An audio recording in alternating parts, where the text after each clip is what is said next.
ओ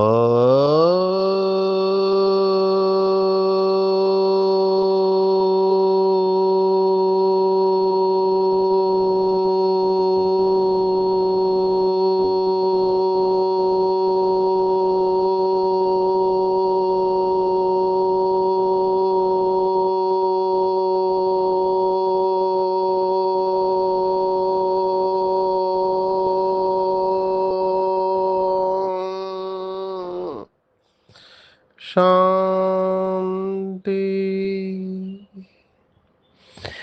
आज 26 जुलाई 2025 भारत में शनिवार है। Today is 26 July 2025 and it's Saturday इन भारत। आज की मुरली का जादुई रहस्य स्वयं को प्रेरणा देने के लिए magical secrets of today's Murli for motivating the self. आज की साकार मुरली हम एक शब्द के ऊपर ले सकते हैं। जिस तरह से बाबा का फ्लो है, भक्ति मार्ग का शब्द है, बहुत पावरफुल है। और वो शब्द है त्रिकालदर्शी। यस, त्रिकालदर्शी माना तीनों कालों को देखने वाला, तीनों कालों को जानने वाला, उसे त्रिकालदर्शी कहते हैं। तीन शब्द बाबा ने हमको मुरलियों के द्वारा दिए हैं जो त्रि से चालू होते हैं। वो है त्रिनेत्री, त्रिलोकीनाथ और त्रिकालदर्शी। इन सब का अर्थ बाबा के बच्चे जानते हैं। कुछ दिन पहले बाबा ने त्रिलोकीनाथ शब्द की गहराई सुनाई थी, जहां पर कुछ बच्चे अटक गए थे। बहुत अच्छा प्रश्न पूछते हैं बाबा के बच्चे, क्योंकि ज्ञानी तो आत्मा है। तो तीन लोकों का वर्णन बाबा ने किया है, जिसे भक्ति मार्ग में 14 लोक बताए हुए हैं। 14 लोक भक्ति मार्ग में पृथ्वी को बीच में रखते हुए पृथ्वी के ऊपर 7 लोक, जिसे ऊर्ध्व लोक कहा गया, और पृथ्वी के नीचे 7 लोक, जिसे अधलोक कहा गया, जिसका लास्ट है अधलोक में पाताल, और ऊर्ध्व लोक में गोलोक। तो ये भी एक चिंतन है।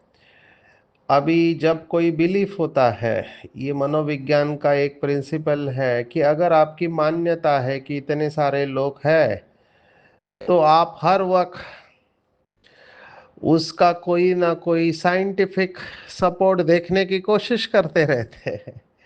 मैं ये इसलिए कह रहा हूँ क्योंकि अभी किसी ने मुझे वीडियो भेजा। साइंस ने कई हजारों वर्ष, प्रकाश वर्ष दूर, प्रकाश वर्ष माना वो लाइट का स्पीड होता है, तो प्रकाश हजारों प्रकाश वर्ष दूर जो भक्ति मार्ग में गर्भोदक विष्णु का वर्णन है, उसका फोटो दिखाई दिया। तो वो कह रहे हैं कि ये है गर्भोदक विष्णु। अब ये बहुत बड़ी फिलॉसफी है। हर एक की बुद्धि फायर करती है, इमेजिनेशन। अभी जैसे कई लोग दुनिया में कहते हैं ये ब्रह्मा कुमारी की कल्पना है, तो बाबा ने कहा था कल्पना रिपीट नहीं होती है, सत्य रिपीट होता है। ऐसे हमको भी ये गर्भोदक विष्णु की बात कल्पना लगती है। मुझे कई लोगों ने कन्वर्ट करने की कोशिश की, जो दूसरे संस्था वाले हैं। तो एक आत्मा मेरे पास आई थी। अभी ये लोग भी समझते हैं अपनी संख्या को बढ़ाए। हर एक समझता है अपनी संख्या को बढ़ाए। ये जो फीलिंग है, कई लोग अपने धर्मों में कन्वर्ट करते हैं। जैसे क्रिश्चियनिटी में कन्वर्ट किया, इस्लाम ने भी किसी भी तरह से कन्वर्ट करने की कोशिश की, बुद्धिस्ट भी कन्वर्ट करने की कोशिश करते हैं। मैंने ये बातें हिंदू धर्म में नहीं देखी है कि कन्वर्ट करने की कोशिश, तो ये कोशिश जारी है बहुत सालों से। कितने युद्ध हुए धर्म के नाम पर। हमारा एक वीडियो आता था, उसमें दिखा है कि 70% युद्ध धर्म के नाम पर हुए हैं। इसलिए शायद अभी की जनरेशन धर्म या भगवान से दूर जाना चाहती है, क्योंकि उनको दिखाई देता है कि ये धर्म के नाम पर झगड़ा कराते हैं और हमको ये झगड़ा नहीं चाहिए। तो ये आत्मा हरे रामा हरे कृष्णा वाली आई मेरे पास। अभी जैसे बाबा कहता है हनुमान मिसल, है ना, जुतियों में बैठकर सवाल पूछना है, वैसे ही कुछ इस आत्मा ने किया। अभी हमको तो पहले ही बाबा टच करा देता है, वाइब्रेशन आए कि ये नम्रता का गुण धारण करके मुझे उस आत्मा ने कहा कि मैं आपके ज्ञान को समझना चाहता हूँ, आपसे सीखना चाहता हूँ। तो मैंने भी देखा कि ठीक है, उस बहाने इसके अंदर बीज पड़ जाएगा। पूरे भगवे वस्त्र और तिलक लगाया हुआ था, तो मैंने उनको अपना 7 डेज प्रदर्शनी का चित्र खोल के एक एक चैप्टर के ऊपर समझाया। केवल श्री कृष्ण का चैप्टर नहीं दिखाया, बाकी सब समझाया। वो 3 लोगों के चित्र के ऊपर आकर अटक गया। और फिर उसने कहा कि आप तो शिव जो है केवल ब्रह्मलोक तक है, उसके ऊपर 7वें लोक में तो श्री कृष्ण रहता है, तो यहाँ से तो पुनर्जन्म होता है। अब ये बात पार्शली ठीक है। भगवत गीता में भी ये श्लोक आता है कि जो ब्रह्म तक जाते हैं वो वापिस आते हैं। और बात भी ठीक है, बाबा के ज्ञान हम सब वापिस आते हैं, हम चक्र में निकल नहीं सकते, क्योंकि वो समझते हैं ब्रह्म लोक में गए तो वापिस आना पड़ेगा। बाबा कहते हैं ब्रह्म लोक में जाने के बाद हमको वापिस आना है, तो बात ठीक है, लेकिन वो चक्र से निकलना चाहते हैं, तो गोलोक में श्री कृष्ण के साथ एक होना चाहते हैं। तो मैंने उनको कहा आप अपना ज्ञान अपने पास रखो, मैं इस ज्ञान से संतुष्ट हूँ। तो वो मुझे कन्वर्ट करने की, प्रेशर डालने की कोशिश कर रहे थे। मैंने बहुत सम्मान पूर्वक उनको कहा अपनी बात को। We can agree to disagree, क्योंकि हमने प्रिंसिपल बनाया कि हम आर्ग्यूमेंट में नहीं जाते हैं। आर्ग्यूमेंट में बहुत एनर्जी वेस्ट होती है, टाइम भी वेस्ट होता है। हमको पहले से ही पता है जिन आत्माओं को बाबा के पास आना है वो आएगी, बाकी लोगों के पीछे हमको नहीं पड़ना चाहिए। तो आई रेस्पेक्टेड हिम। कहने का भाव है ये जो लोगों का वर्णन है उसके बारे में, अभी 14 लोग भी ठीक था। अभी देखो महाराष्ट्र में शिरडी करके एक गांव है जो वर्ल्ड के स्टेज पर अभी चला गया, क्योंकि मनोज कुमार जो बॉलीवुड के एक्टर थे उन्होंने इसके ऊपर मूवी बनाया शिरडी के साईं बाबा। तो जिस गांव में कोई नहीं जाता था उस गांव में अभी भीड़ लगी रहती है। तो उनकी महिमा में किसी ने लिख दिया अनंत कोटि ब्रह्मांड नायक। अभी ये क्या है अनंत कोटि, माना जिसकी गिनती नहीं कर सकते, इतने ब्रह्मांड है और उस ब्रह्मांड के नायक है साईं बाबा। अभी ये कितना एग्जैजरेशन है। पर इसी को हम भावना कहते हैं, हर एक की अपनी भावना रहती है।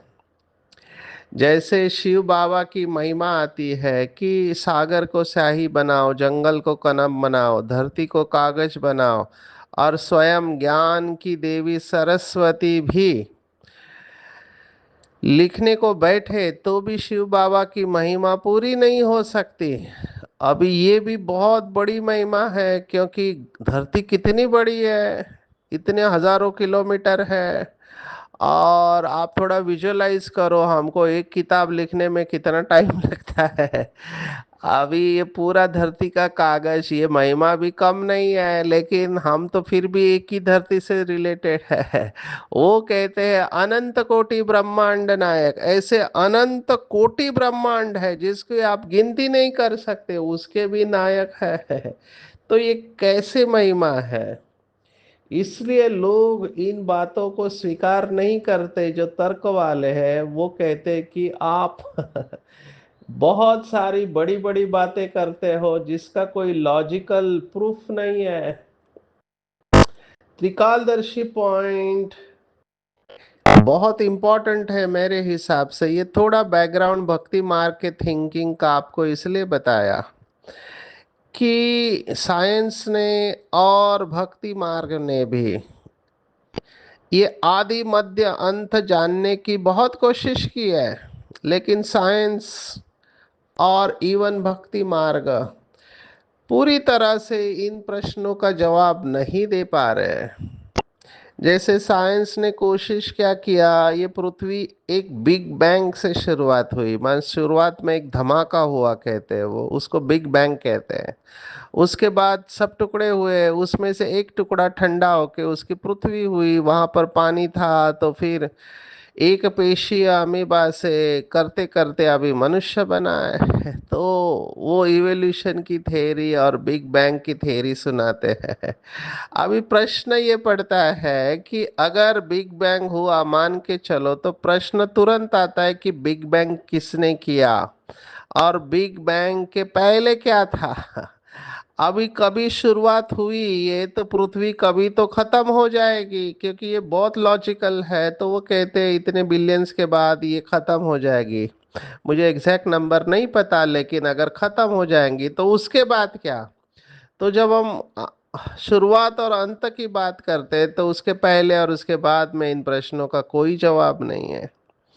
आध्यात्मिकता में एक शब्द दिया गया है, वो है अनादि, इटर्नल। माना ये चलता रहता है।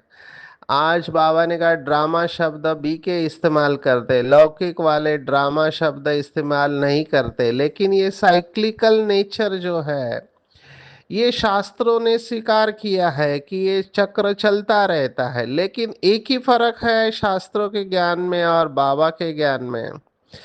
शास्त्रों में उन्होंने लिखा है कि ब्रह्मा भी बदलता रहता है, एक ही ब्रह्मा नहीं रहेगा। उन्होंने ब्रह्मा को बदल दिया है, हर एक कल्प के ब्रह्मा को, वो भी कुछ हजारों साल के बाद। तो वो बदलता रहता है, ये एक बात उन्होंने बताई हुई है। बाकी चक्र घूमता रहता है। तो वहां पे मार्जिन है। यहाँ पे कई बीके मुझे कहते हैं कि हमको कोई मार्जिन नहीं है ब्रह्मा बनने की या श्री कृष्ण बनने की। अभी इसके ऊपर चिंतन करेंगे, मैं इस बात में नहीं जा रहा। मुझे जो प्रैक्टिकल बातें हैं, जो बुद्धि को स्वीकार करती है, उसके ऊपर हम आते हैं। इस समय दो शब्द है अंग्रेजी के जिसके ऊपर लोग मेडिटेशन सिखाते हैं। अभी आर्ट ऑफ लिविंग करके एक अंग्रेजी का शब्द है, जीवन जीने की कला। तो ये अंग्रेजी का शब्द था, लेकिन कुछ लोगों ने इसको भी इसके ऊपर से अपना प्रचार प्रसार बना दिया। तो ये आर्ट ऑफ लिविंग काफी फेमस हुए, क्योंकि ये शब्द में जादू है। आर्ट ऑफ लिविंग, जीवन जीने की कला। ऐसे नहीं कि लोगों ने इसके बारे में नहीं बताया, लेकिन अभी इतना आर्ट ऑफ लिविंग हम बोलते ही लोग उनके साथ जुड़ जाते हैं कि हाँ ये इनके श्री श्री रविशंकर के फॉलोअर से आर्ट ऑफ लिविंग शब्द इस्तेमाल करते हैं, तो लोग इसके साथ जुड़ गए इस तरह से। दूसरा एक अंग्रेजी का शब्द है जो काफी प्रचलित है इस समय, उसको कहते हैं माइंडफुलनेस। अभी माइंडफुल माना मन को एकाग्र करना, मन को जागरूक रखना, प्रेजेंस ऑफ माइंड में माना वर्तमान में रहना। ये आज की मुरली है। इसीलिए मैं त्रिकालदर्शी शब्द लिया। त्रिकालदर्शी में तीन काल है, पास्ट, प्रेजेंट और फ्यूचर।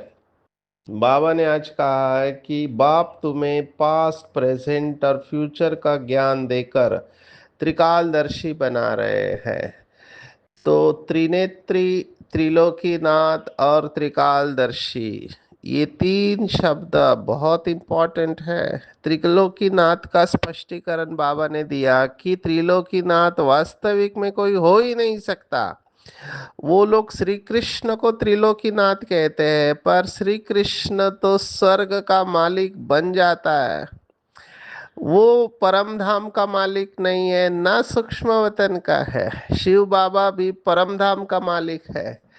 वो सूक्ष्म वतन और स्थूल वतन का मालिक नहीं बनता। हालांकि सूक्ष्म वतन का ज्ञान हमको शिव बाबा ने ही दिया है।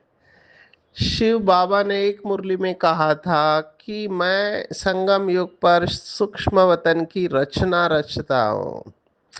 अब ये चिंतन का विषय है, ग्रे एरियाज है, मैं थोड़ा आपको चिंतन दे के छोड़ देता हूँ।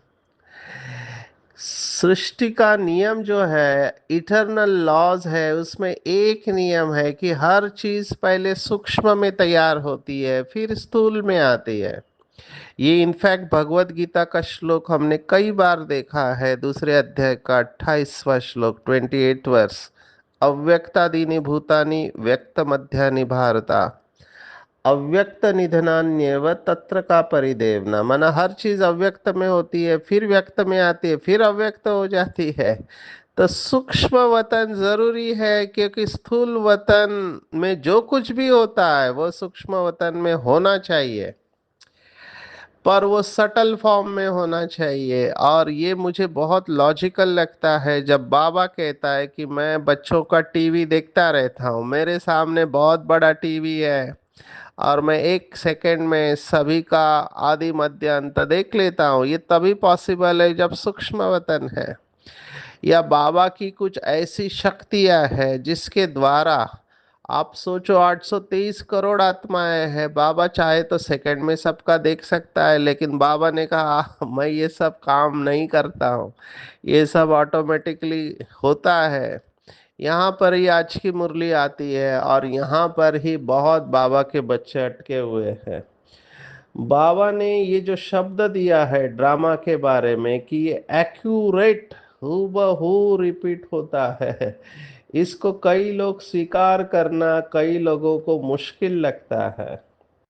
बाबा ने जो कहा, देखो आज की मुरली में क्या कहा, जरा भी फर्क नहीं पड़ सकता, जो पास्ट हुआ है सो प्रेजेंट हो रहा है।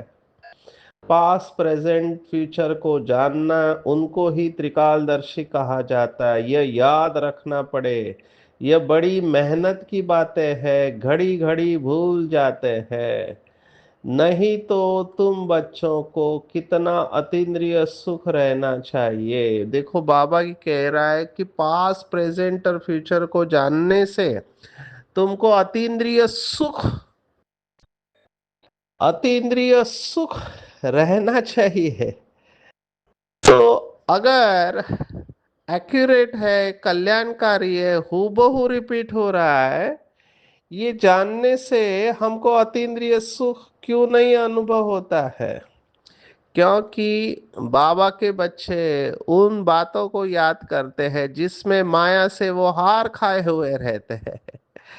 अभी ये, इसको हम अंग्रेजी में कहते हैं डबल एज सोर्ड, माना दोनों तरफ से काटता है ये ज्ञान। अगर आपने गलत तरीके से उठाया तो आप दुखी हो जाएंगे कि इस जन्म में मैं, मुझे बिजनेस में लॉस हो गया, पीछे आ गए, संस्कार कड़े हैं, या जो भी है जिसमें आप संतुष्ट नहीं है, ड्रामा की कोई भी सीन जिससे आप संतुष्ट नहीं है, तो वह हर कल्प में रिपीट होगी। ये एक हो गया। दूसरी तरफ अगर आप सोचो मैं कितना भाग्यवान हूँ कि इतने करोड़ों आत्माएं हैं, कोटों में से 823 करोड़ में से मुझे बाबा ने चुना, मैंने बाबा को पहचान लिया है, तो मैं साधारण आत्मा नहीं हूँ, स्वयं भगवान मेरी महिमा करता है, स्वयं भाग्य विधाता ने मेरा भाग्य लिखा हुआ है और मैं संपूर्ण बना हूँ, कल्प में श्रेष्ठ रहा हूँ। ये भी तो आप सोच सकते हैं, लेकिन मनुष्य का स्वभाव है। इसके ऊपर भी रिसर्च हुआ है, बहुत सुंदर सुंदर, कई बार मुझे लगता है आपको रिसर्च की बातें सुनाए। पीएचडी लोगों को, स्टूडेंट्स को, मास्टर ने क्लास में एक बहुत बड़ा वाइट बोर्ड दिखाया और एक ब्लैक पेन लेकर सिर्फ उस बोर्ड के बीच में एक काला डॉट कर दिया, बस छोटा सा बिंदु ड्रॉ किया। और फिर स्टूडेंट को पूछा आपको क्या दिखाई दे रहा है, तो सभी ने कहा ब्लैक डॉट दिखाई दे रहा है। ये मनुष्य का स्वभाव है। तब टीचर ने कहा इतना बड़ा व्हाइट बोर्ड आपको नहीं दिखाई दे रहा है, तो इसके पीछे भाव ये है कि जो अच्छा हो रहा है उसके ऊपर हम कम फोकस करते हैं, जो अच्छा नहीं हो रहा है उसके ऊपर हम ज़्यादा फोकस करते हैं। अभी इस समय का सबसे ज़्यादा डेटा जो आ रहा है आध्यात्मिकता में, जिससे कि लोगों का जीवन परिवर्तन हो रहा है, वो है ग्रेटिट्यूड, कृतज्ञता का भाव, धन्यवाद देना। अंग्रेजी में कहते हैं one word prayer, thank you. ये सबसे बड़ी प्रार्थना है, धन्यवाद देना। इसके ऊपर कितनी कहानियां लिखी हुई है, कितनी कहानियां। भक्ति मार्ग से ये कहानियों से सीखना चाहिए, क्योंकि कहानी हमको याद रहती है। वो कहते हैं कि राजा बहुत दुखी था, पर उसके किचन में जो काम करने वाला है वो बहुत सुखी रहता था। तो राजा को समझ में नहीं आया इतना खुश कैसे, जबकि मैं राजा हूँ और ये मेरा आचार्य है, किचन में सेवा देता है। तो प्रधान जी उसके रास्ते में स्वर्ण की थैलियां रखता है, वो गिनता है कितनी है, तो 99 होता है। तो वो सोचता है 100 भी थैली कहाँ, इधर उधर देखता है, उसको नहीं दिखाई देता है, सोता है, फिर सोचता है कल जाके देखूंगा, फिर भी उसे दिखाई नहीं देते। अब ये खाना बनाने वाला, रोज गाना गाने वाला, आज गाना नहीं गा रहा है, क्योंकि उसके मन में एक ही विचार चल रहा है कि वो 100वीं मुद्रा कहाँ गई। फिर राजा देखता है तो कहता है इसको क्या हो गया, आज ये खुश नहीं है, गाना नहीं गा रहा है। तब प्रधान जी बोलता है कि आज से ये भी 99 क्लब का मेंबर हो चुका है। अब ये कहानी है, पर इसका भाव क्या है कि हमारे जीवन में 99 चीजें अच्छी हो रही होती है, पर हम उस एक चीज के बारे में सोचते रहते हैं जो अच्छा नहीं हो रहा है। इसी को कहते दुख का कारण है। तो ग्रेटिट्यूड माना जो अच्छा हो रहा है उसके बारे में परमात्मा को धन्यवाद दो, तो आपका दुख कम हो जाएगा, और जिसके ऊपर आप एनर्जी लगाते हैं वो बढ़ने लगेगा। तो त्रिकालदर्शी ये बहुत बड़ा टाइटल है। त्रिकालदर्शी को यथार्थ रूप में समझना है कि मैं कितना न भाग्यवान हूँ कि स्वयं ज्ञान का सागर मुझे अविनाशी ज्ञान रत्नों से भरपूर कर रहा है। मेरे पास जो ज्ञान है और किसी के पास नहीं है। देखो अभी मैं बनारस से आया, तो हमारी परम आदरणीय सुरेंद्र बहन जी, वो बहुत छोटी कुमारी थी, 57 से ज्ञान में आए। शुरुआत में तो उन्होंने बिहार में सेवा किया, धनबाद। फिर बाबा ने उनको कहा तुम्हारा उधर पार्ट नहीं है, तुम बनारस जाओ। अभी बनारस भक्ति मार्ग का बहुत बड़ा स्थान है, वहाँ विद्वानों की मंडली है। तो उसके मन में विचार आया कि मैं बनारस जाके क्या करूं, वहां तो सब काशी में विद्वान भरे हुए हैं, मुझे तो कुछ आता नहीं है। तब बाबा ने कहा, बाबा ने तो पढ़ लिया उनके मन का भाव, और बाबा ने उनको कहा बच्ची तुम्हारे पास जो ज्ञान है दुनिया में किसी के पास नहीं है, तुम अथॉरिटी से बाबा का ज्ञान सुनाओ। देखो बाबा ने उस छोटी सी कुमारी में कितनी शक्ति भर दी। आज 64 ईयर से वो आत्मा बनारस में, और आधा पूरा नेपाल उनके पास है। माना उनके पास उत्तर प्रदेश के 30 डिस्ट्रिक्ट और आधा नेपाल उस इतनी बड़ी सेवा के निमित्त बनी हुई है। पर ये बाबा ने उस आत्मा का पार्ट बहुत पहले ही देख लिया। जब वो कुमारी रूप में बाबा के पास आई थी, उन्हें भी पता नहीं था कि आगे ये कैसे ड्रामा बढ़ने वाला है। पर तीनों कालों को जानने वाला बाबा तो हर एक आत्मा का आदि मध्य अंत देखता है। तो हमको ये कभी नहीं सोचना चाहिए। बाबा ने कहा जो ज्ञान आप लोगों के पास है दुनिया में किसी के पास नहीं है। आप तो डायरेक्ट ईश्वरीय अथॉरिटी हो, वो शास्त्रों की अथॉरिटी है या साइंस की अथॉरिटी है, आप ईश्वरीय अथॉरिटी हो। तो हम अविनाशी ज्ञान रत्नों से भरपूर हुए हैं। और एक बात जो आज की मुरली में बार बार आ रही है, जिसके ऊपर बाबा के बच्चे चिंतन तो कर रहे हैं, लेकिन फिर से फोकस करना है कि ये युग जो है, क्योंकि जैसे अभी श्रावण मास चल रहा है, सावन मास कहते हैं हिंदी में, मराठी में श्रावण कहते हैं। तो सावन मास में पुरुषोत्तम मास होता है, इसको पवित्र माना गया है क्योंकि पुरुषोत्तम युग ही पवित्र बनने का युग है। पावन बनने का समय अभी है, बाद में नहीं बन सकते। तो बाबा ने आज पुरुषोत्तम युग का एक नाम दिया हुआ है। पुरुषोत्तम युग का नाम है विकर्म विनाश करने का योग। विकर्म करने का योग नहीं, विनाश करने का। तो इस युग में हमें कोई भी विकर्म नहीं करना है। ये दो संवत बाबा बात करते हैं, विकर्माजीत और विकर्म संवत। हम इसके ऊपर भी समय आने पर देखने वाले हैं, क्योंकि कई सारे बाबा की मुरली में प्रश्न आते हैं, उसका जवाब हमको देखना है। एक एक एक कब चालू होता है? जब श्री कृष्ण नारायण बन के गद्दी पर बैठता है तब संवत चालू होता है, तब से स्वर्ग की शुरुआत होती है, ऐसे बाबा ने कहा।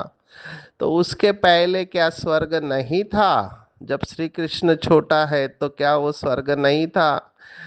तो ऐसे बातें बहुत सूक्ष्म है, इसके ऊपर समय जाएगा। मैं आज उसको ले नहीं रहा हूं, पर मैं इतना जरूर ले रहा हूं कि पावन बनने का टाइम अभी है। वाइसलेस और विशस ये सब पवित्रता के ऊपर है, क्रोधी को नहीं बुलाते हैं। आज देखो बाबा ने स्पष्ट कहा, क्रोधी को नहीं बुलाते हैं, लेकिन पतित पावन को बुलाते हैं।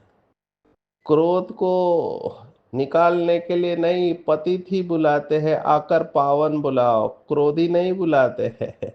बाप भी फिर ड्रामा प्लान अनुसार आते हैं। तो पावन बनने के ऊपर आज एक और गुह्य बात आई है, before I forget. Natural calamities भी होनी है। अर्थक्वेक हुई और खत्म। भारत में कितनी अर्थक्वेक होगी? तो बाबा ने स्पष्ट कर दिया, जैसे त्रेता के एंड में अर्थक्वेक हुआ तो सोनी द्वारिका समुंदर के नीचे चली गई, ऐसे ही भारत में अर्थक्वेक का पार्ट है।